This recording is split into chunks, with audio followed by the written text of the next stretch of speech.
We both work on the Google Nest team, and we're super pumped to tell you today a little bit more about the Nest Hub Max. So last year we shipped the Google Home Hub, now renamed the Google Nest Hub. And suffice it to say that customers really love this product.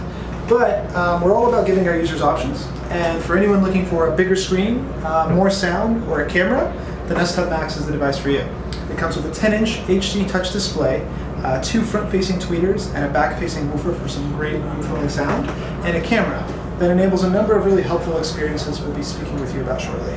Yeah, so Nest Hub Max has all the same great features that the original Nest Hub has. So you're seeing right now Google Photos, which can automatically pull in your best and latest shots as you're capturing them on your phone, as well as the Home View dashboard, which can help you see and control your entire home in just one swipe. It'll pull down all these different quick touch coins, which allow you to control your cameras. You can initiate a call, all with just a touch of the coin.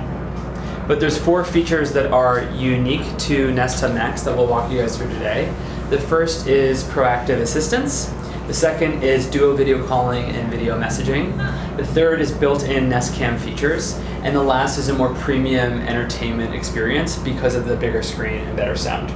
So let's start with proactive assistance.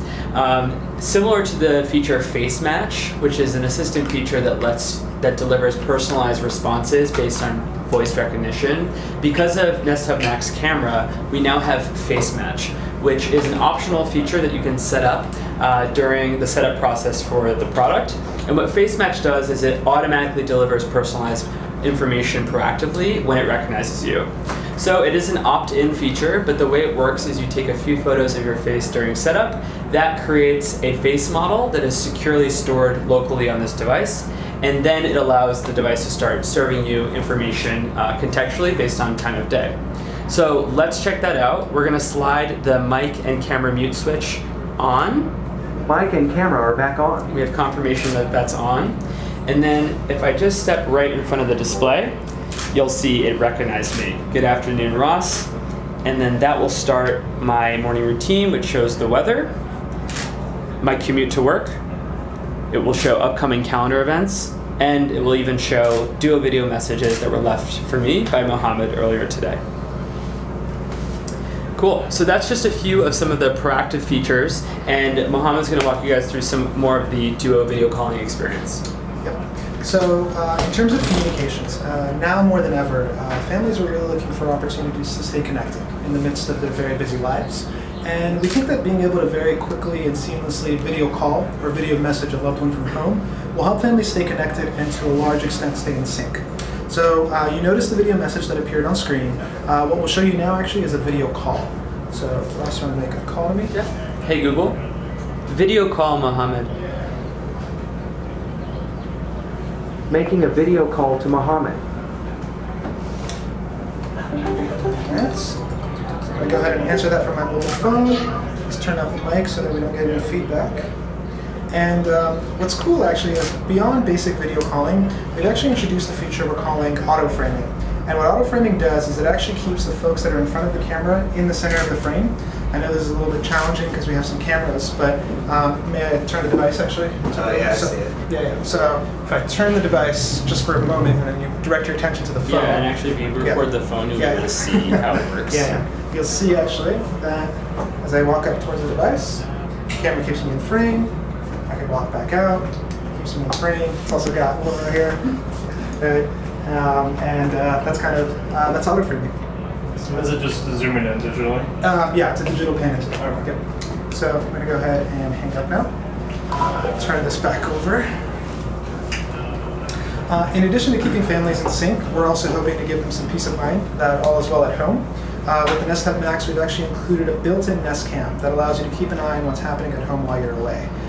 We're excited about this product, or this feature, because it's really a great extension for any existing security system or set of Nest Cams, because it allows you to put a camera in a room that you might not have put your first device, like the kitchen or the living room. Okay.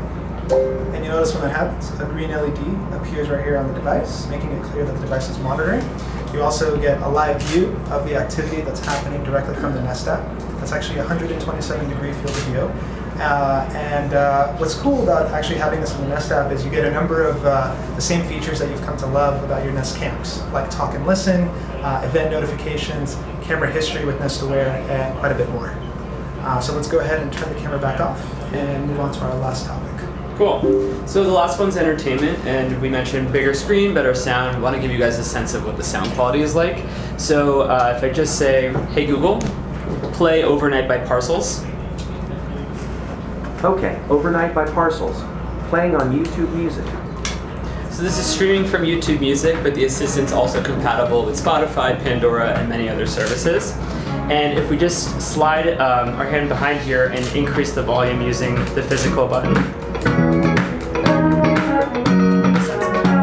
feeling the sound is. Go back,